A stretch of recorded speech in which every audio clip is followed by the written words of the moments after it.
Everyone, welcome back to Erva's kitchen. Mummy ఏం చేస్తున్నావు ఈరోజు? పెసరపప్పు పచ్చిమిరపకాయలు వేసి చారు చేస్తాను. ఓకే, ఈ పచ్చిమిరపకాయలు వేసి ఈ పెసరపప్పు తీసుకున్నా. ఇప్పుడు పెసరపప్పు వేయించుకుందాం. ఇప్పుడు పప్పు వేయించుకుందాము. పెంక పెట్టిన స్టవ్ ముట్టించి పెసరపప్పు వేయించుకుందాం. పప్పు వేయించుకుంటేనే టేస్ట్ బాగుంటుంది. ఎప్పుడైనా వేయించుకొని వేసుకోవాలి పప్పు.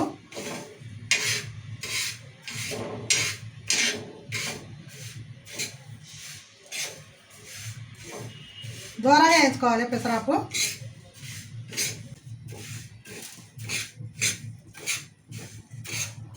వేసుకుంటేనే పప్పు టేస్ట్ బాగుంటుంది, రుచి మంచిగా ఉంటుంది. వేసుకోకపోతే పచ్చి వేస్తారు కదా, కొంచెం జిగురులాగా కూడా అవుతుంది. ఇది జిగురులాగా కాదు వేసుకుంటే. చల్లగా కూడా వేడి ఉన్నప్పుడేం పలసగా అనిపిస్తుంది, చల్లగా అయినాక అంబడిలాగా అవుతుంది. అట్లాగా ఇట్లా వేసుకున్నాం అనుకో, పలసగా ఎట్లా చేసినాం అట్లనే ఉంటుంది, చల్లగానే కానీ.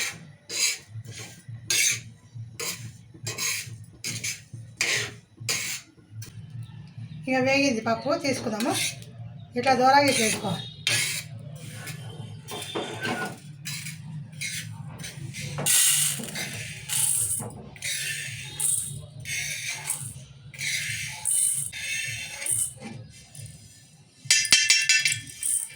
పప్పు వేసుకొని ఇలా తీసుకున్నాం కదా, ఇప్పుడు ఇంట్లో వేసుకుందాము. ఇప్పుడు పెసరపప్పు కడుక్కుందాము మంచిగా నీరు పోసి.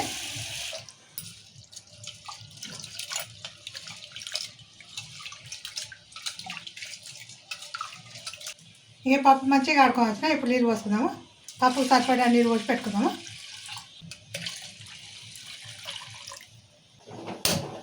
స్టవ్ మీద పెడదాం.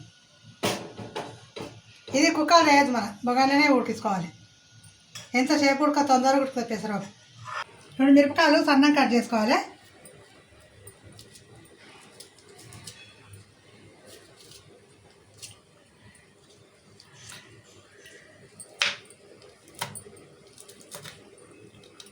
ఇది పేస్ట్ వేసుకోవద్దు, సన్నం ఇట్లా కట్ చేసి వేసుకోవాలి. పప్పు వేయగానే వెంటనే కట్ చేసి వేసుకోవాలి.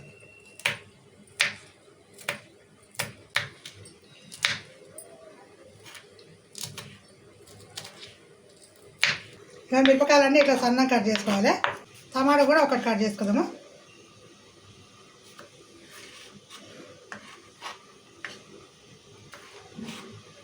ఒకటే టమాటా వేసుకోవాలి, వేసాం వేయలేదు అన్నట్టు. ఎక్కువ వేయద్దు, ఎక్కువ వేస్తే టమాటా పప్పు అయిపోతుంది మళ్ళీ.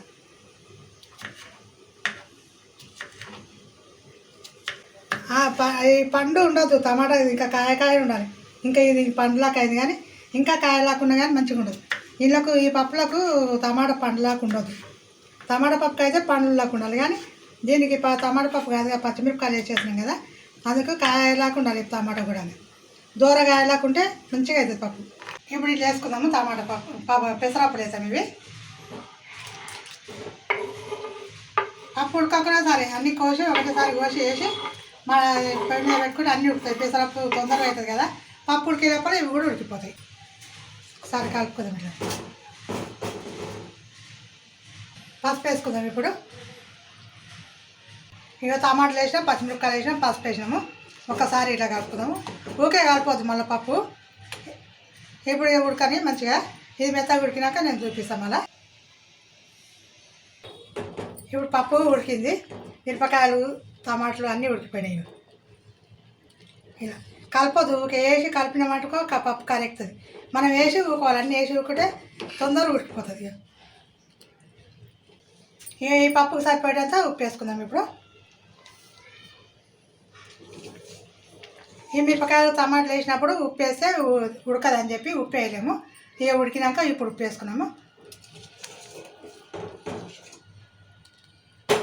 2 నిమిషాలు ఉడకండి. ఇక పప్పు ఉడికింది, ఉప్పు వేసినాక ఒక 2 నిమిషాలు పెట్టుకోవాలన్నా కదా. ఇప్పుడు తీసుకుందాము. ఇప్పుడు నీళ్ళు వేడి పెట్టుకుందాము. పప్పుకు నీళ్ళు వేడి పెట్టుకోవాలి. ఇప్పుడు పప్పుతోనే రుబ్బుకోవాలి. ఇట్లా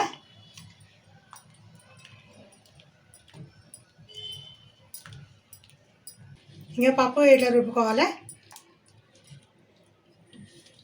ఇది చాలామంది కుక్కర్లు వేస్తారు కదా, కుక్కర్లు వేసి రుబ్బి మళ్ళీ పప్పుతో రుబ్బి చేస్తారు.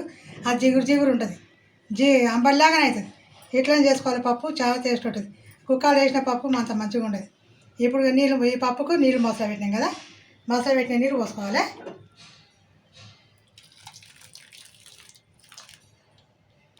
మనకు కావాల్సిన నీళ్ళు పోసుకోవాలి.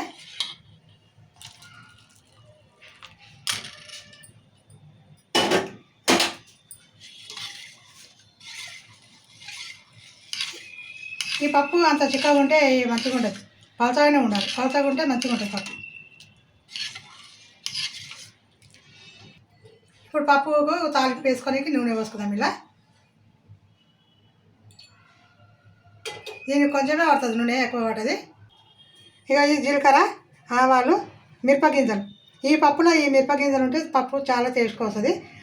మిరపగింజలు, ఆవాలు, జీలకర్ర ఈ 3 తాలింపు గింజలు ఇప్పుడు వేసుకుందాము. తాలింపు గింజలు వేసుకుందాం.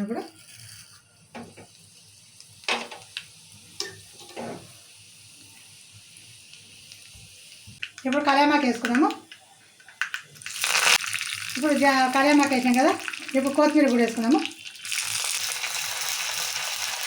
ఈ తాలింపు గింజలు వేసినాక తాలింపుకు కొత్తిమీర, కళ్యామాకు వేసుకోవాలి. మిరపకాయలు గిట్ట ఏం వేయదు. ఇక పచ్చిమిరపకాయలు అది వేసాం కదా, ఇక ఇప్పుడు ఇలా తాలింపులో ఓన్లీ తాలింపు గింజలు, ఈ కొత్తిమీర, కళ్యామాకే వేసుకోవాలి. మనం పప్పుచారు చేసినాక అన్నీ వేస్తే పప్పుచారు అయిపోతుంది. అదొక రకం ఉంటుంది. ఓన్లీ ఈ పప్పు మిరపకాయలు, పచ్చిమిరపకాయలు వేసి చేసుకునే పప్పు ఇట్లా చేసుకోవాలి.